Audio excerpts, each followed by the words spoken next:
What's up, everybody? You're listening to the Hustle and Flowchart podcast with your boys, Matt Wolf and Joe Fear. Check it. What's up, everyone? Welcome back to the Hustle and Flowchart podcast. Are you done adjusting your mic stand over there? Nah, I'm working on it. You're working on it? I think I'm good now. Okay, good. cool. Hey, how you doing, everyone? I'm doing good. How are you doing? I said everyone because it's you, the dogs here, and the listener. Yeah. So, hey, everyone. Hey, everyone. Yeah, so yeah. Oh man. All right. Matt just hits like the record button without even telling me. Like I was literally okay. How do you think live. we get such awesome intros? I just press record and start talking, and then Joe's like, "Oh shit, we're going." Oh yeah. It's fun that way. It is. It keeps me on my toes. Yeah. All right. So today we're gonna learn all about affiliate marketing, management, some cool sales stuff, just crazy. Not crazy, but very tactical, systematic ways of doing affiliate marketing and raising all this attention for your product. Or if you want to do this as a service, you can probably learn a lot that way too. And yeah, we're talking to Amber Spears today, and she is going to be a San Diegan very soon. Yeah, we'll actually get into that in the show, but she is a badass in the affiliate marketing world. To get affiliates on board, she's been involved with some of the biggest launches massive online internet launches for some of the biggest names in the industry. A lot of the docuseries, The Truth About Cancer. She's just sort of world renowned at getting these docuseries launched and getting a lot of people behind them and promoting them. So really, really excited to talk to her. Yeah. A couple of my favorite topics from this episode. She had this really killer strategy for actually getting affiliates to agree to be on the show. And it was something I literally have never heard before. As I've heard of the concept, but never used in the way to get affiliates. Right. So I'm going to open that loop there. Yeah, we're not going to go any deeper on that one. I know what you're talking about. But yeah, she had this strategy to get affiliates excited to promote your product launch, and just blew me away. Yeah. And her approach, and it should be so obvious, but she's amazing at structuring deals and being extremely clear with these deals and expectations up front with her partners, affiliate partners. And there's a you'll see she actually outlines very specific details of what she includes in these deals, and that it's like an 80-20 approach. It's like if you can solve this, your launch not going to guarantee sales, but you're going to guarantee happy affiliates and really the longevity of any promotions you do together. Yeah. And it all starts with that really, that structure and agreements. Yeah. And sales, she's all about sales. She was like harping on that. She was saying how, a lot of... Let her say it. Yeah, okay. You got to open loops. This intro... I just want to give this intro is all about opening loops so that people go, I need to know what they're talking about. I get excited, Matt. So fun conversations, and you're gonna basically become a badass at structuring sales and gathering affiliates and selling a crap ton. Yeah. So it's fun, and she makes it fun too. So yes, she does. Yes. So where do we go from here, Mr. Matt? Where do we go? I think we go talk to her right after we tell people about how to get better traffic to their website. You get better traffic with... Well, this actually is a good timing because I'm good at, bringing stuff together like these... I don't know what you were squeezing between your hands as you were doing that thing, but you're like bringing these things. You can't see it, but it looks like he's kind of. Never mind. I won't go there. No. I'm holding a cup, is what I'm doing. Okay. So, no, I'm actually holding a pen. Yeah. I'm just trying to confuse everybody right now. No. So the idea here is with affiliate traffic, you're going to get a crap ton of traffic. It's pretty much warm, qualified traffic. It's endorsed. Well, if you have some simple traffic strategies built out, like retargeting and all these buckets set in place to capture that audience so they don't just bounce and go away forever, then you're basically going to sell a lot more. You'll be seen everywhere and all that fun stuff. Yep. So we line all that out where, Matthew? At our traffic book, our free traffic book, evergreenprofits.com/traffic book. Stop squeezing, Matt. Evergreenprofits.com/traffic book. That's weird. I'm just squeezing a pen cap closed. That's all. Evergreenprofits.com/traffic book. He makes things so weird. Should we just go jump into the interview? Let's do that. Okay, let's go talk to her. Hey, Amber, welcome to the show. Oh, thank you so much. It's really awesome to be here. Yeah. So we got connected just the other, I guess TNC was a few weeks ago now. And yeah, it was like a no-brainer once we saw what you do, and you said you spoke at TNC. So it's like, okay, well, got the same kind of crowd. A lot of the TNC speakers have been on the show in the past. So we're like, okay, cool. You got some good stuff, I'm sure. That's pretty much our only strategy now is we just figure out who's speaking at TNC and bring them on the show. No, they do Angela such Hartman, a good job curating. yeah, they keep it easy. Angela Hartman, shout out to you if you're listening, for making the connection. So super cool. So thank you for one. And you're coming to San Diego soon. We were chatting about prior to recording that you're going to be a San Diegan pretty soon. You've always wanted to be. So I can't wait. Greet 2 you with a blocks drink. from the beach. Oh, I know. Del Mar and just the whole beach areas. So cool. Let's dig into it though. Let's just cut right into it and get to know you, your company, kind of what got you to this point here. Sure. So I own East Fifth Avenue, which is an affiliate marketing agency and affiliate training academy. So we have 2 branches of our business.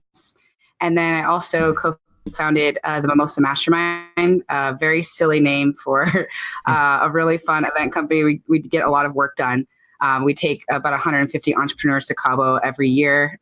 So I love what I do. I really enjoy it. And I love the clients that we get an opportunity to work with. And I think I get almost as excited about everything that they're doing as they are. So that's a good sign. So how did you get into this business? What were you doing before this, and what attracted you to the sort of affiliate marketing world? Oh my God, so that's a good question. So I am the first person in my family to go to college and graduate from college. And I was fully funded and got the Dorn Scholarship. And then I ended up getting the Ronald E. McNair Scholarship. He's the first Black astronaut.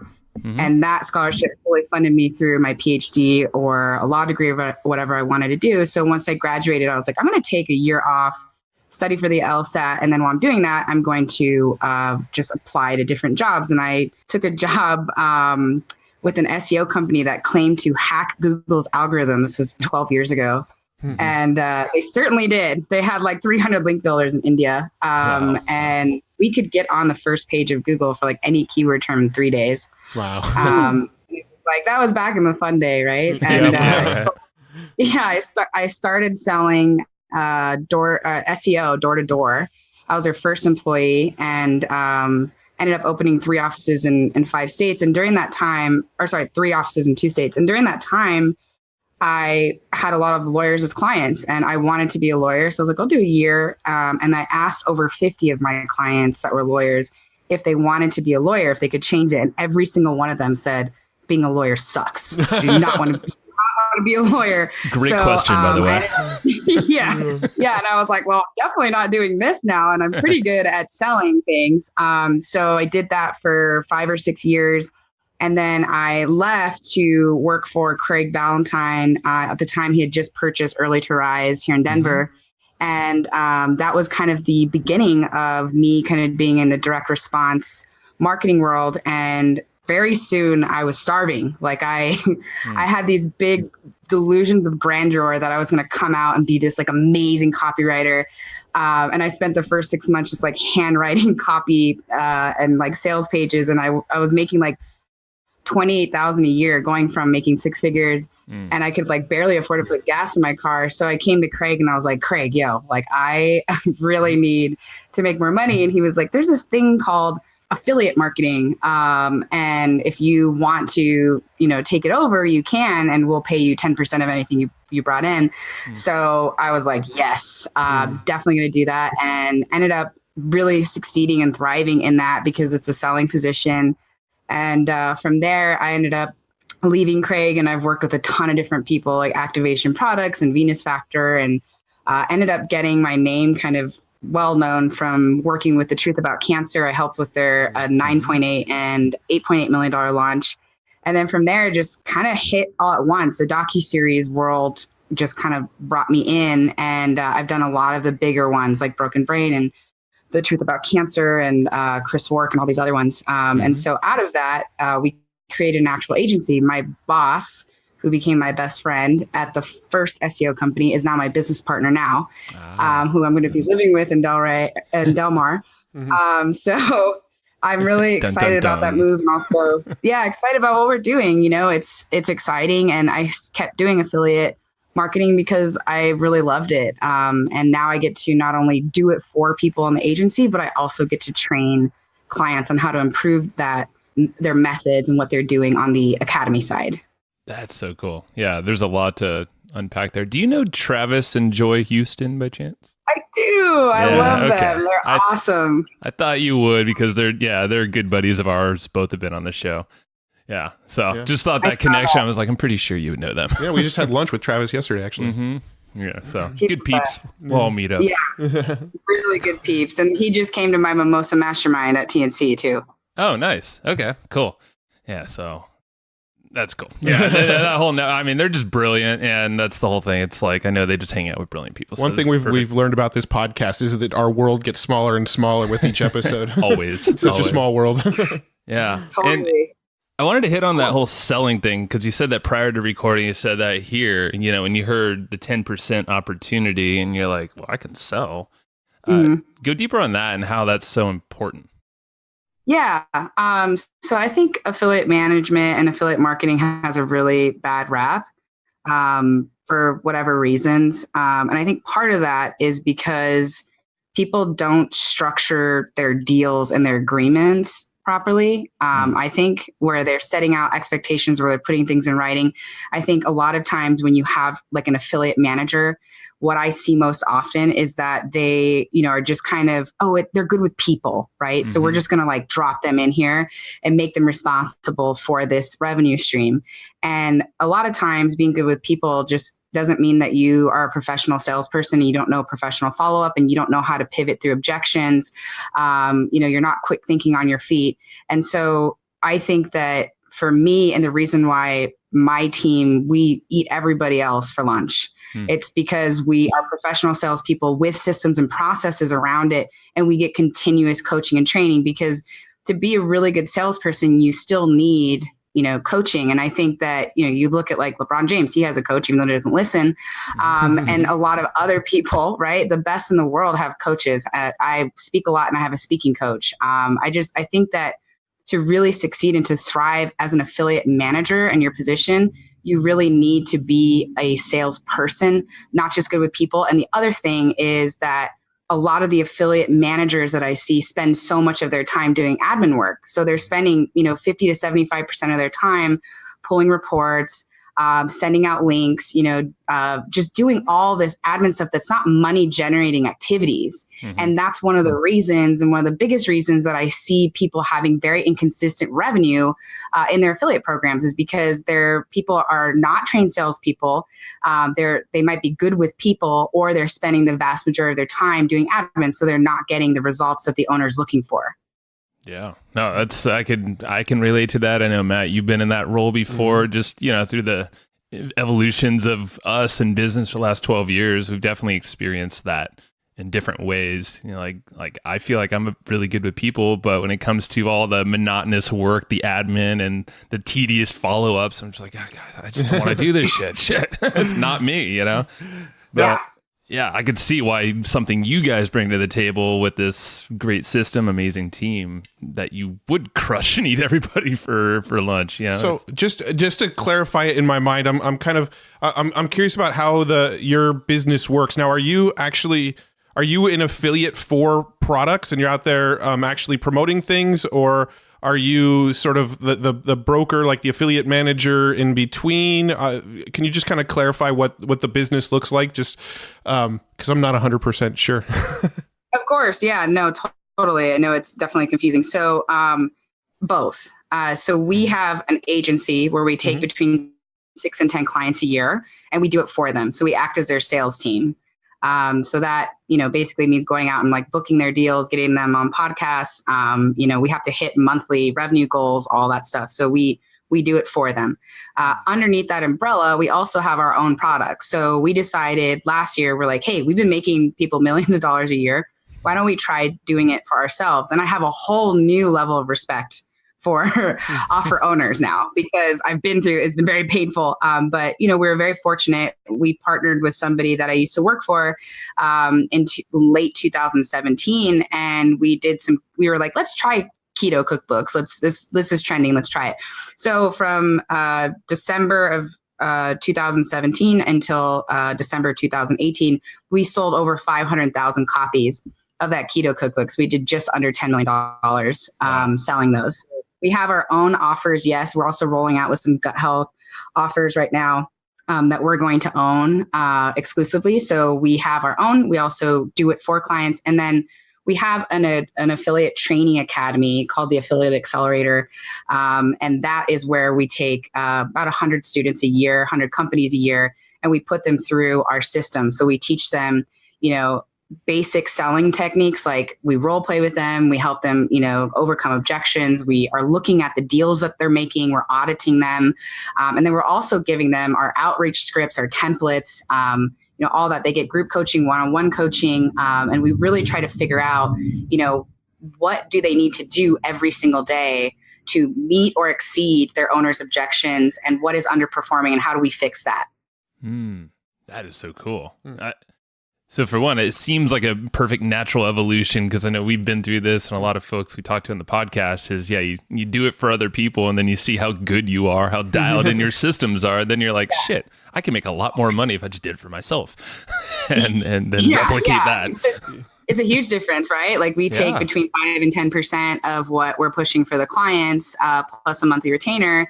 But then with our stuff, it's like we're taking 50% because we're giving 50 away to affiliates on average. It's just significantly more money. But still, I think that, having both, having the agency and academy on one side and then having our own offers gives us a lot of stability and the ability to kind of grow the team. And it also enables us to learn a lot about what the clients are doing and like best practices and what's currently working that we can put into our own offers. 100%. I remember we had Billy Jean on the show, and he said the exact same thing. He's like, we make a lot of money, but I'm always going to have an agency element because it constantly forces me to learn. Yeah. And then experiment, almost like using other people's money to experiment, obviously getting them results.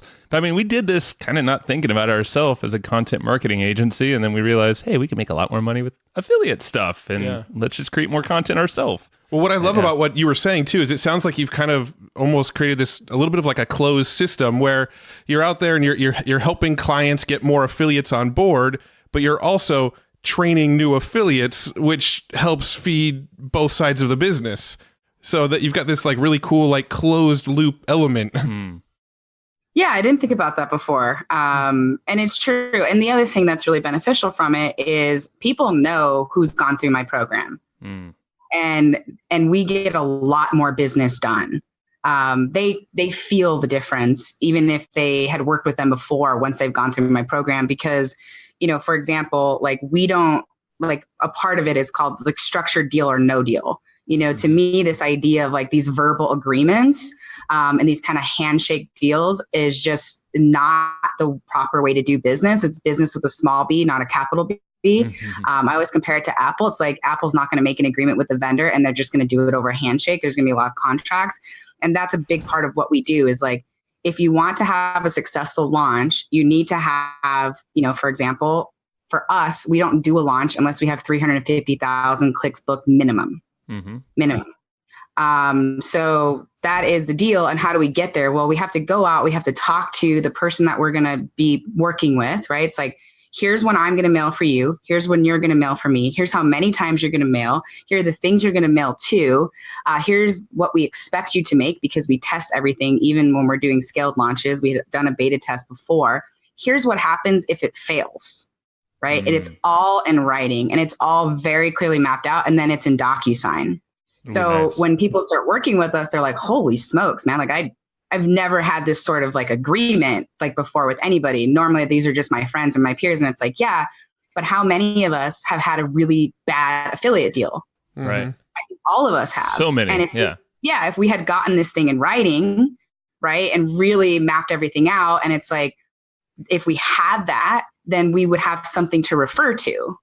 Because people, I think it's true. Like the idea that like people's memories are short, but how they feel about you go long. And I want to prevent people feeling like, oh, they're just always asking for things, or they don't do what they say they're going to do, or, all that stuff I want to eliminate as much as possible by creating very structured deals and including things like what happens if this goes wrong? What if you mail for me and you crush it and then I turn around and mail for you and your offer just bombs for me and I owe you like 10,000 clicks, like, do I keep mailing and do I break the trust of my subscribers because they clearly don't like it? Or do I do something else? And what is the something else? What is going to make you whole? And really having those agreements up front, our deals close faster. They close a lot more than everybody else's deals. And that's part of it, is like having that actual conversation and not being afraid to get on the phone and do it.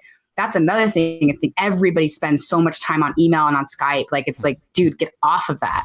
Have a conversation on the phone and then follow up with something in writing. That's how we're really going to accelerate our results. That is very true. Yeah, no, you're right. And I it's like instant rapport too. If you have this agreement, it's very clear, the expectations, there's exit clauses or, alternative ways to make the agreement an amazing experience for both parties. I could see just that one element alone, the first touch, you're just like, holy shit, these guys are really good. And and then it's a win from there. It's setting up the expectations.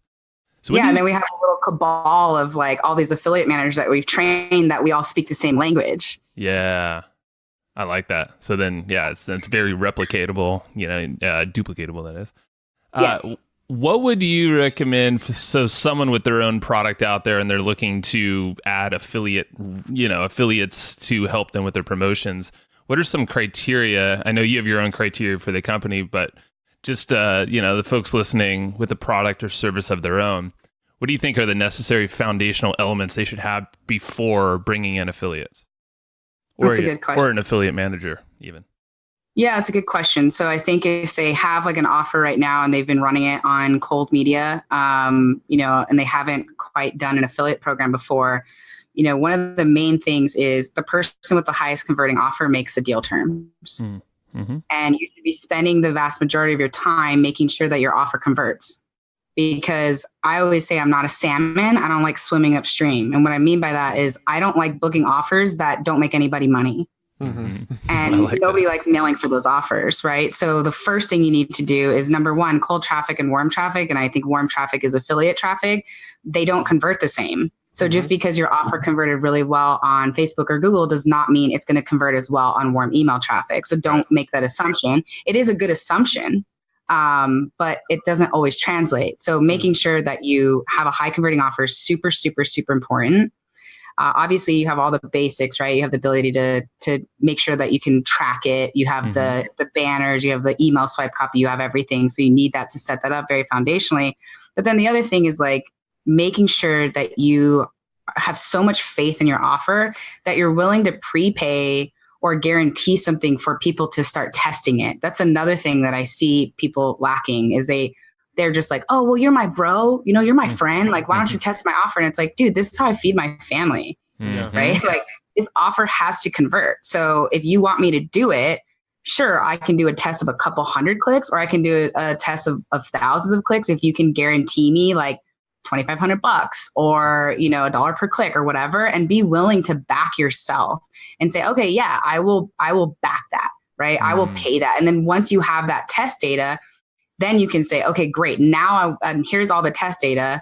Now I want to bring it out to the rest of the affiliate partners because I have proof that this offer converts and it converts well based on these, affiliates who have tested it. And I think so many people don't do that. They just like roll it out and they expect everyone to mail for them just because they're friends with them. I think that's a big mistake.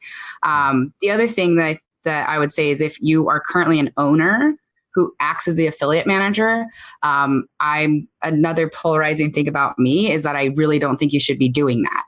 I think owners should be doing what only owners can do, right? Like whatever their specific skill set is in the business, that's what they should be doing. I'm not saying you give up your relationships because you're a peer. Have peer-to-peer conversations, get on podcasts like this one, do live streams, create co-branded products, like whatever you want to do, that keep that relationship. But also you should be having an affiliate manager who's a sales professional in that role, driving that every single day. That's the one thing that they do. And that's the reason why affiliate revenue a lot of times is all over the place when the owner is in that driver's seat, because they have 10,000 other things to do. Yeah. We're like nodding so aggressively that my neck's starting to hurt. So there's a couple things I want to touch on there. So the first thing you said about basically when we write sales letters and we're out there, pitching our products, in copywriting and stuff, we have what's called a risk reversal, right? You always try to take some of the risk out of it for the customer to actually buy your product. And it sounds like what you're doing is you're applying that same sort of risk reversal methodology to get an affiliate to say yes about promoting. So I love that. And it seems so obvious actually now that you're kind of saying it and I'm repeating it out loud. But as far as the affiliate manager thing, now isn't there sort of an element of, if I am an owner and I have built a big network, I have a few more doors open to me than if I was to go find and hire an affiliate manager who maybe doesn't have the same relationships? 100%. And this is something that I work with my owner clients with a lot. It's like, you should only be coming in to a deal. You should be like the Air Force, right? Coming in when a deal is going south or they're not answering your affiliate manager because you have that connection, right? And there are still some people that like my team never speaks with. Like I don't do the day-to-day with my team anymore. I do the strategy. I look at their numbers every single morning. Like half of what I do is pushing my team and my clients through their mental blocks. Selling is hard. It's a lonely thing. So half of what I do is that. And I think that, there are maybe 5 people that are like my best contacts that they just don't talk to my team. They only talk to me. I set the deal up with them and then I flip them to my team and I'm like, hey, this is what Joe Polish agreed to do. Joe's my buddy. Joe's a valued contact. So here's the deal that we discussed, please finish it. Please finalize it and get everything going. But the rest of everybody else, my team talks to, and I make it very clear, like whenever someone reaches out to me or to my clients, I train them on this when we do it for them. It's like, I get it. People want to talk owner to owner. I understand that. But you can talk owner to owner about other stuff, like flip them to us. It's like, hey, I'm so glad that you reached out about having me promote your stuff. I'm going to loop in my team to make sure that they're getting this done, because if it's on my plate, it's going to slow down and it's not going to get done with excellence. And I really care about this relationship. So I'm going to work with them on it to approve it or to get this done. But please, work directly with my team because these are the people that's what they do every single day for me. Gotcha. So basically as the owners, it's okay to, in a conversation with people in our network, sort of make the ask about promoting. But once they've sort of said yes, then you kind of flip it off to the affiliate manager to take it from that point. Yeah. And here you're touching on something that's really important, which is you flip it to your affiliate manager to make the deal. Right. And here's where people get really messed up that I see. It's like, will you promote for me? Yes.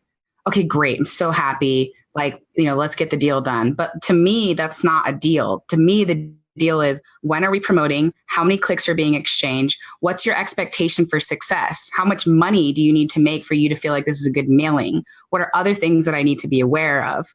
Right? If this deal goes south, what happens? Who's my contact person? Like, can we, and if it works well the first time, especially if it's evergreen, can we make a commitment to each other that we can get this going together every 6 weeks at least? So map out the entire year together, right? That's another thing that I see so many of these affiliate managers struggling with is they're like, it's April 1st and they need a book for April 1st. Well, why? Why didn't you start booking for April and January and book every single month up for your offers and get your whole, content or your whole, calendar mapped out? Yeah. No, that's always been the experience, or for the most part, I can't say always, but most launches last minute, most affiliate promotions last minute, right. And then you have this undue pressure and it's not needed. With a little simple planning, it's all it takes. And I think that's what takes people away from, because we've been doing this a long time and you see so many different iterations and you get almost like, you're like, I don't want to do affiliate stuff because it just seems like a stressor and I'm just going to do my own thing. So I think a lot of people are, averse to affiliate marketing because of what you just described. Yeah. And I think it's because, their expectations too. It's like, how I'm sure people listening to this have experienced it. I don't know if you have, but how many times have you had like your biggest affiliate in the space confirm that they were going to do a launch or do a promotion for you? And you get like so excited, right? You're like, this is it. We're going to make millions of dollars. I can't wait. And then they mail and it's like 10 clicks. And you're like, what happened? You know, like, what is it? Experienced that. Yeah. Oh, yeah. That or they don't follow through at all, you know, not good for the word. And you're like, okay, great. We've had that as well, where people sort of sign up to promote and we get really, really excited about this person being on board and we push them to go promote when they say they're going to promote, and then crickets. Yeah. That's the most disappointing thing. It is. And part of that is because you did not discuss up front what the expectation was going to be, because in some people's mind, it's like, I'll promote you. I'm going to put you at the PS at the bottom of my newsletter. If I would have known that, I would have known to temper my expectations. Yeah. Right. And I would have also known to push, be like, really, bro? You're going to put me on the PS? Like, look at these stats. Like, look how much money people have been making, like in your avatar, right? Like, this is a perfect thing for your list. Like, if you don't know, you can't push, and you can't push to the obstacles and kind of get around things. You know, it's like getting that information is so important, so critical. And that's what I see a lot of my clients facing is they're like, man, you know, this is going to be the best launch ever. I can't wait. All these people are mailing. And the first thing I do is I'm like, great. So they're all mailing. They all said yes. Yeah, they did. I'm like so excited. Great. Well, how many clicks are they sending? Are they sending multiple times? Are they sending to all their lists? Are they sending to leads and buyers? Or are they segmenting it out? Are they sending to social as well? Are they jumping on a podcast with you? I don't know. Okay, then you don't have a launch, right? You have a theory that this thing is going to go well. Like, these things need to be nailed down to the ground so that we can then project, you know, everything around it. How much tech do we need? How much customer service do we need? You know, how many like physical products do we need to pre-order? Like, all of this stuff. And I think this is why the affiliate space has so much like, you know, chaos, because you're not getting those expectations up front. Even something as simple as every single person who goes through my program and my team, before you do a mailing with an affiliate partner, even if you've been working with them for a long time, you've never asked, do this. And especially new people, you should be asking them, how much money do you want to be making from this mailing? Because I want to smash that for you. I want to make sure that we're getting close, we're smashing it, we're taking care of you, right?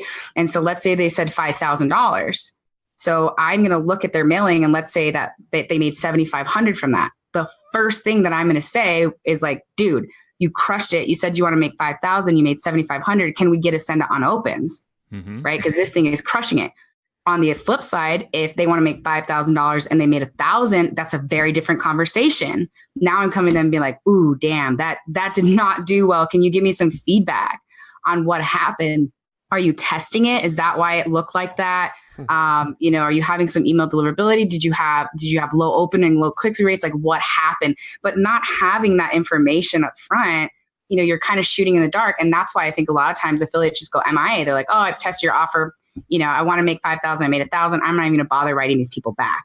But if you know ahead of time, you can push hard or you can pivot. Yeah. And I guess, you know, in the same way we say when we're getting this big affiliate on board, we're really excited about this because they're going to push and they're going to drive all this traffic. I guess you want that affiliate to have that same level of excitement. And if both sides are very excited about the potential and both sides kind of have those expectations set, then, you know, you're definitely set up for success a little bit better. Yes. Yes. And it's in writing, which is the other, right? Those expectations. Yeah. Yeah. That's what and you said I think the failure part, or, you know, quote unquote failure, because I feel like, and you said the word, it's feedback. The fact that you're asking for feedback is immensely better than just nothing or ignoring the fact that you didn't hit your goals, because you have this affiliate that feels like, well, shit, I didn't get what I was feeling I was going to, you know, receive from this deal. And the fact that you're asking for feedback and you're giving them potential solutions, I'm sure that most of the affiliates, if they maybe didn't make enough money, they're still feeling like, okay, well, they got my back. They're thinking they're trying to help me out here. They're coming up with potential solutions. Yeah. And I think, you know, that's part of being a salesperson, you know, is being a good salesperson, is that customer service aspect and really knowing who your customer is.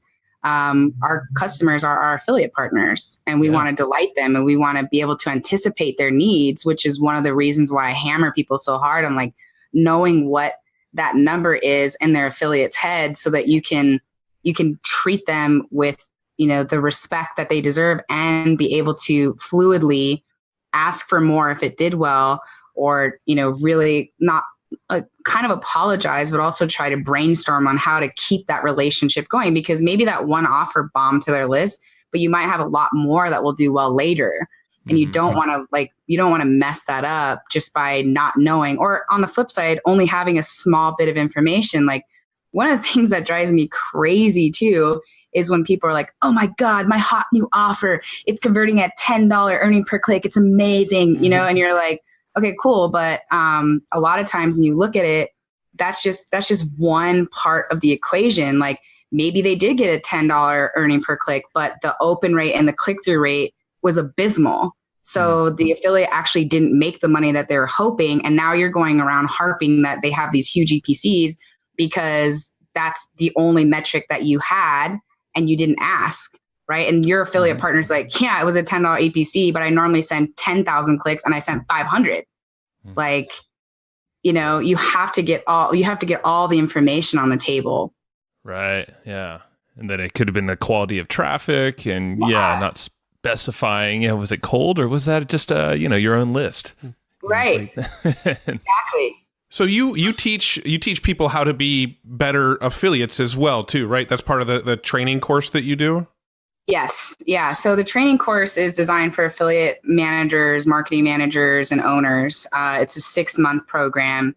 Basically what they do is they start very foundationally. So we ask them to do an audit of everyone that they're working with, look for opportunities to increase the volume with their current affiliates, because there's this obsession in the space with like, I need more new affiliates. Like, if I just have more super affiliates, I'm going to make more money. It's not true.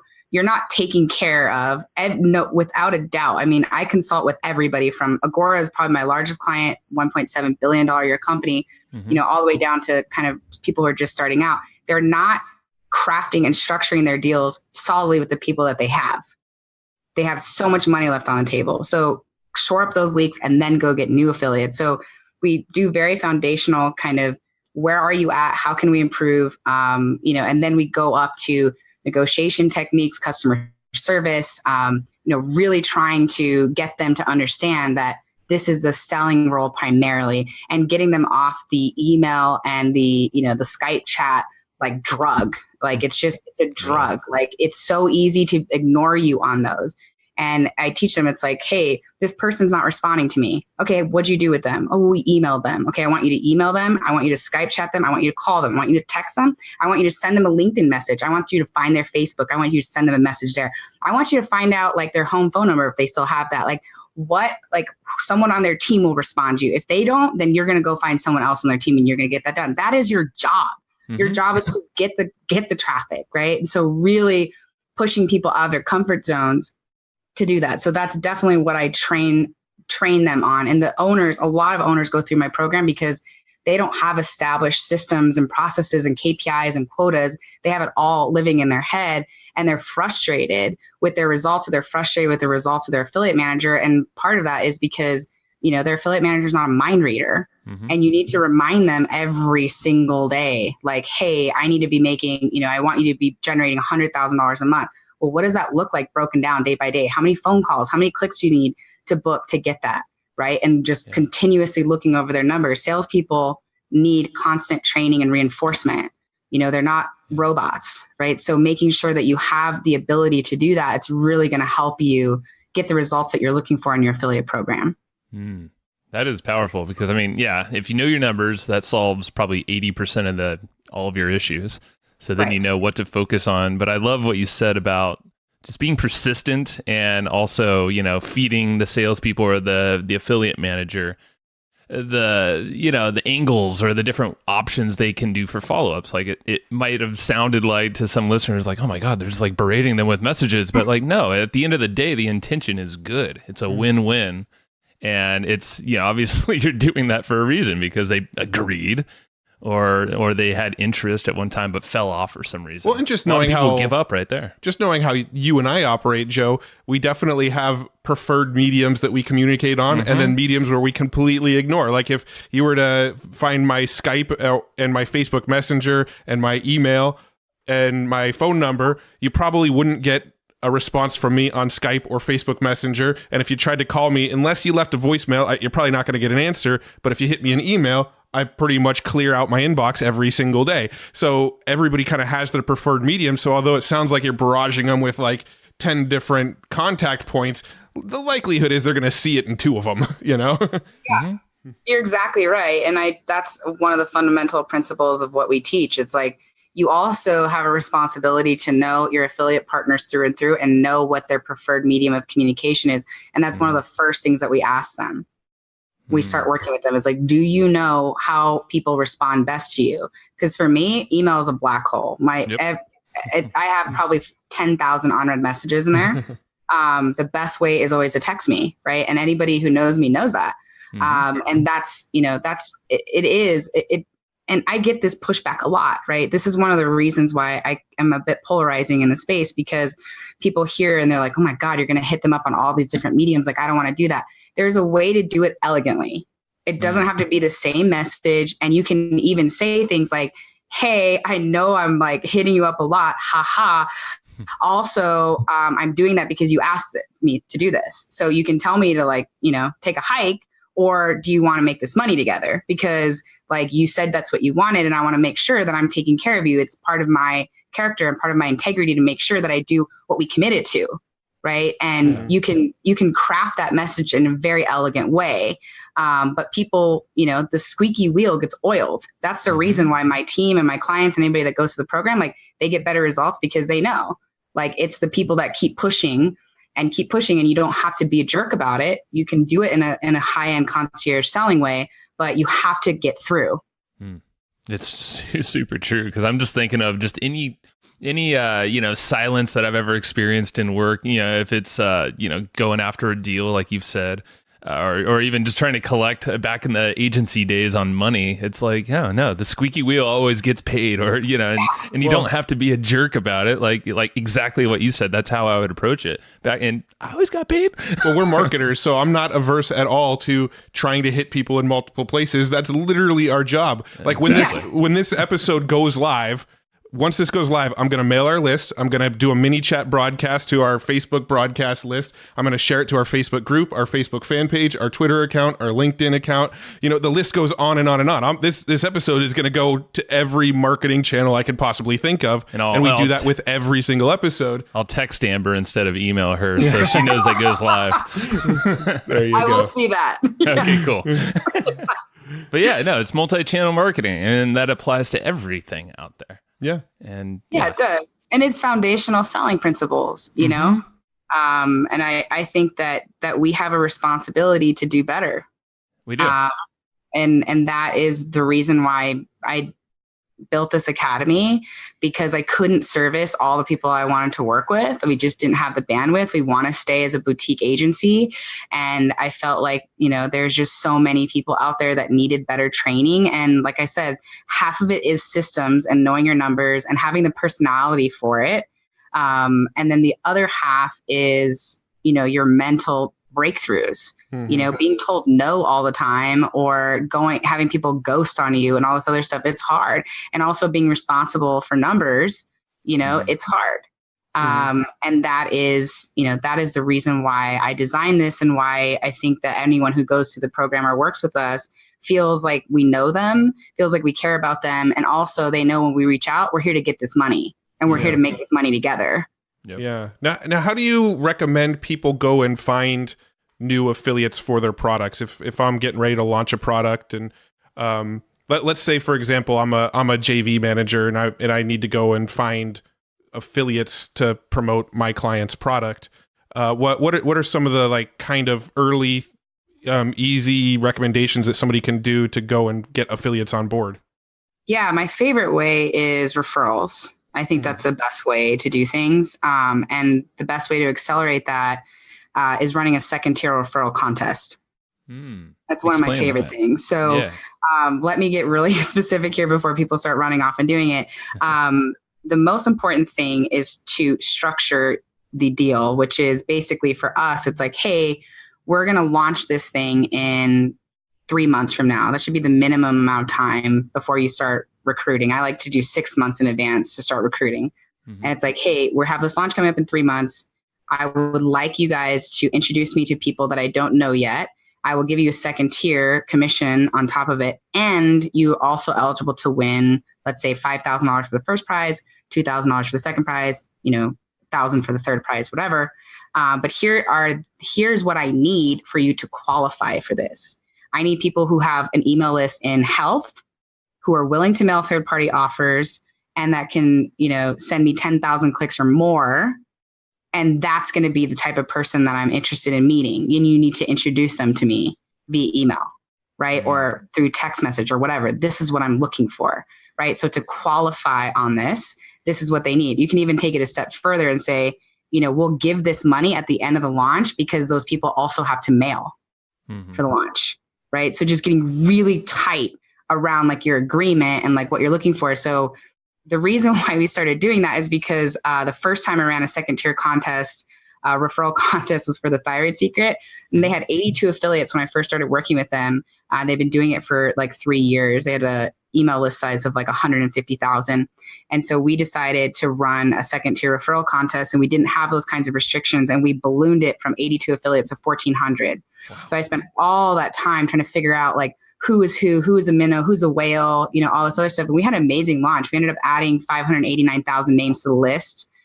Additionally, we did a multi-7-figure launch, took them number one in the New York Times. From that list, they sold like 48,000 books from that docuseries list that we did. And so it was really good, but I was like mired in, like, I didn't know who was who. And out of that 1,400 new people, only about 40 of them were affiliates of any real size that could send real volume. Right, so we were like drowning in it. And so after that, every single second tier referral contest that we do, we want to make sure that we have very specific requirements for what type of introductions that we want. Makes sense. And I'm sure the quality goes much higher. The messaging, because that is what gets a little scary if you don't have these roadblock or, these filter mechanisms through, when you sign up new affiliates. I mean, who knows how they're promoting it or what they're saying, because you kind of lose touch a little bit with everyone. Right. Yeah. But that is, if you want to dramatically accelerate the pool of people that you're working with, like a second tier referral contest is the way to go. That's awesome. That. Yeah. I've never even heard of that actually. Yeah, and second tier is essentially someone bringing in their network and then becoming an affiliate, and then they're getting paid for that referral. Just so listeners kind of know what's going on there. That's cool. Yeah, it's one of my favorite things to do, and it's how we've scaled these launches in a really huge way. Interesting. Yeah, and we keep staring at we're on your website, and you have these like 3 quadrants: the launch, promote, grow, and it's really, I think everyone can go over there to your website and essentially just check this out, and you can see how much is actually involved with, becoming an affiliate manager or just doing your own thing, to try to get affiliates. And it's a lot of work. That's because we tried doing it ourselves for a while. I'm like, man, this is not sustainable. As an owner, like, I think it's selling me. It's like, man, someone else should just handle this. Because, like you said, the owner, you have so many things going on, and this just adds a whole nother layer of, it's like a new business almost, if you try to do it yourself. It is. And I think, the other part of affiliate, revenue is, I always talk about it as it should be the most stable part of your revenue because, algorithms are fickle creatures. 12 years ago, I could get on the first page of Google for any keyword that you think of in 3 days, right? Yeah. And that has changed. You can't hack into it and do that anymore, right? Same thing with Facebook and Google. Like, at something that you were making a ton of money on, a funnel that was crushing it, a VSL, all of a sudden falls out of favor. And so now you're stuck trying to figure out how to make that work again. Whereas affiliates, you're not prepaying them to have eyeballs coming to your site or your page typically. Right. So if you can figure out a way to make that stable, that should be the most consistent part of your business. Now, it's never going to scale like cold media is. And I would never say that, but I will say that when people figure this out, they're like, okay, great. So I know I can be making a couple million a year on autopilot, basically, if I take care of my affiliates and I structure my deals and I have a trained salesperson in that position, which is going to pay for my overhead, my employees, my, pretty much everything. And then everything else will build off of that. Mm-hmm. Yeah, and I get a little excited because Matt and I are, paid ads guy and do a lot of retargeting, all that fun stuff. So it's like the input of all this new traffic that is warm traffic. It's endorsed, and then if you can back that up with some simple kind of follow-up mechanisms, of course, email and all that stuff, but then you have retargeting going, which should also help your affiliates sell more. It's another win-win. That's what gets me all giddy. Yeah, it's just extra. I'm curious, when you do launches these days, what's the sort of main launch model that you're using? Because I know for a long time there was the Jeff Walker product launch formula, 3 videos and then a launch, and then for a long time everybody's launches were webinars, and it seems like lately the docuseries stuff has been really good, and I know you're really involved with the docuseries stuff. Is that kind of the route that you take for most of the launches that you work with now? Yeah, certainly for health, that is something that I'm pretty well known for. Like, we've done some of the bigger ones, and we have a docuseries like training course, and we have all that. But I will say that like anything, I can sense that things are shifting, right? Like, these big docuseries are not happening with the frequency that they used to. And I think part of that is because the consumer is getting way more familiar with it. And you have a bunch of these filmmakers that are going out and just like shotgunning all these different types of docuseries. And what we've seen from it is, what matters a lot is the topic in terms of how it can scale. So for example, everyone's afraid of cancer. So cancer by itself and a cancer documentary is going to crush, and people are aware of it. They're aware of cancer. They're aware of diabetes. They're aware of Alzheimer's. Very different than when you're trying to create an awareness product like thyroid disease or autoimmune. You're teaching as you're kind of doing it. And so that's one big takeaway that we've had. It's like, if you really want something that's going to scale, it has to be something that consumers are familiar with. And then the other thing is, on average, when we run these things, we get around 300,000 leads on average. We've gone way higher. We've gone past 1 million, but on average between 300 and 350,000 leads that we do per launch.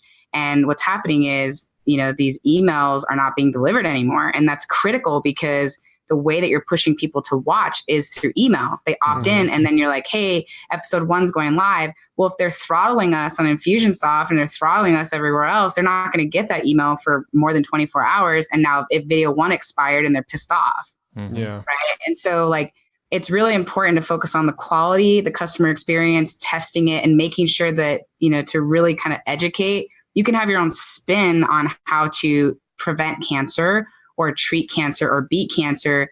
But it's a topic that people are familiar with, and that's going to enable you to scale it much bigger. Do you have any ideas of where you think the market's headed with these launches for you? Yeah, I mean, I think we probably have another year or two for these docuseries to be as big as they are before we're going to start, the pendulum's going to start swinging back to, I think, like VSL, the whole long form landing page, like all that stuff. I don't think that this particular model is going to be this strong for very long. Yeah. And I mean, you see it now sprinkling into all these other industries, and because the health space, because I did a lot of stuff in there for a while, a couple of your clients like Pedram, I think, I forget his last name. It's been years, but I know. Yeah. I mean, there's just so many people doing that, and they've done it very well, and it has been going for a while. So yeah, the market kind of starts picking up on stuff, and then you have to shift. Yeah, they do. You the first time a consumer saw you get all these 9 episodes for free, it's like, wow, and then it's like, we're taking it down. And then it's like replay weekend, and then it's like final cart close. Like, they're getting used to this and they know this now. So we have to shake it up a little bit. And certainly docuseries is where I got a lot of my, support in the industry, and I've made my name, and I'm very grateful for them. And I work with Pedram and Jeff Hayes and all these guys a lot, and they're amazing filmmakers. But I do think that we're going to have to start changing what we're doing to stay in front of the consumer and to still delight the consumer, to still give them a ton of value. Yeah. Now, so with your East Fifth Avenue, that's the agency side, right? Yeah, so East Fifth Avenue is like almost like the umbrella that everything lives under. So East Fifth Avenue is the main company, and then we have the agency, which is East Fifth, and then we have the academy, which is affiliate accelerator, and then my corporate clients work with me under Spears Method. That's where they get a lot of my time. So like under the affiliate accelerator, you work primarily with my team. You'll only talk to me once a month on group calls, but I personally look at every single accountability report that's submitted, and I give specific feedback because that's one of my favorite things to do. But the corporate clients, they get a lot more of my time, and I can accelerate their results a lot, but it all lives under the East Fifth Avenue umbrella. Gotcha. So for the agency side of things, what does a company look like that's ready for your agency? Like, where does somebody have to be before they can reach out to you and say, hey, I want to retain you guys to do all this for me? Yeah, it's a good question. So again, high converting offer. We're not salmons. So that's going to be the first thing that I'm going to look at is, does this offer have legs? Can I scale it? And can I scale it in different niches? Can I bring a health offer to beauty or, to any other type of niche, to PD? Like, what kind of offer is this? Does it have the ability to really scale it? And then the other thing is it a product that we feel good about just pushing to the absolute limit? Because there's a lot of high converting offers that are trash products, and that's not going to make me feel good at the end of the day. And then the last thing is this somebody that we want to be married to? Right? Because our personalities were there's 17 women on our team and one man, and we're just like type A, like going for it, and it's not on purpose. It's just, that's what we've attracted in, and we continue to grow. And, we also want to feel like the people that we're working with are people that we want to, be in a contract with for 6 months to a year. And then every time we're re-signing. So high converting offer, the offer has to be something that is valuable to the world, and we have to really enjoy them and their team. And they have to have truly like a team too. Like, there's only been a few clients that we work with that are just like a one-man show, because if we're going to be taking these offers out in a huge way, like the email copy gets fatigued, the landing pages needs to continue to be optimized. Like, they need a project manager. Like, that's another component of it that's really important. Yeah. So is there like a specific sales volume that you like to see before okay, this is a high converting offer? Yeah. I mean, we'll spend honestly 2 to 3 weeks diving into their numbers. Like, the newest person that I've ever taken on is somebody who tested their offer on 50,000 clicks, and it did really, really well. And I personally called every single person that they ran with and asked them, hey, I saw that you ran this offer. Did it do as good as he said it did? Did you like working with him? Did you have refunds? What was the feedback on your list before we brought him on? Most of the time, they've probably done at least $500,000 in sales on their offer, at least, before we're going to take them on as a client. That makes sense. Okay. Yeah. So it's like nice season offer there. Yeah. So just to kind of, because there's a lot of stuff that we've covered up here. This is good stuff. Yeah, I'm kind of curious because you have a lot going on and you do a lot of speaking. You're currently almost going to be moving around pretty soon. What's your typical day-to-day look like, maybe in a span of a week or so? So I was curious about that. I've never had anyone ask me this question before. I'm on the phone a lot. I'm on I probably do 9 to 12 calls a day because I'm practicing when I'm preaching, right? Like, I'm talking to some of our biggest affiliate partners. I'm talking to corporate clients. I'm, talking to my team and making sure that things are moving. I'm looking at their numbers every single day. So I'm on the phone a lot, talking to clients or affiliate partners. So that's a big part of my day. And then once the day is over, I'm trying to get through as much email as I can get through. So my days are pretty long. But I'm usually speaking a minimum of 1 to 2 times a month on stage. And I'm also traveling to Baltimore to train with my corporate clients, or I'm, traveling to do some other sort of training live and in person. So I'm on the road. The last 3 years I've been on the road around 220 to 250 days on average. Wow. Which is a lot. Yeah. And I'm really trying to slow that down, which is why I'm excited to go to San Diego, because that's going to take a big chunk out because I'm there so often with clients. Right. So I would imagine. Yeah, that's that's pretty much what my day looks like, is basically being glued to the phone. Yeah. Hey, it sounds like it's where you should be though, for your skill set and the company you're running. Yeah. And it's fun. I enjoy it. I love talking to people. I genuinely really enjoy them. So it's fun for me. That's awesome. Cool. So we do have a couple little just wrap up questions that we ask everybody. Do you have any books that you recommend to people often, or that you find yourself referring back to often as a good reference for your business? Or I guess it doesn't even have to be business. If you have a great personal development, mindset, whatever it is. Just any sort of book that you reference a lot. Actually, one of my favorite books is Never Split the Difference. Mm-hmm. I think it's one of the best books to read if you're selling or you're doing any sort of negotiation. I think everyone should read it, because I think you're either being sold to or you're selling in every conversation that you're having. Even as something as simple as like negotiating rent, like that book I think is like just amazing. I recommend that every single person reads it. Nice. That's a good one. Are you familiar with it? That's Chris Voss's book, right? Yeah. I've heard his interviews and I have not read it. And we were in a mastermind yesterday, Roland Fraser, and he was like, that book is so amazing. And he uses it for his negotiations and selling. So I need to get it now. I know a lot of the concepts and they're freaking powerful. Yeah, it's great. And I love Essentialism.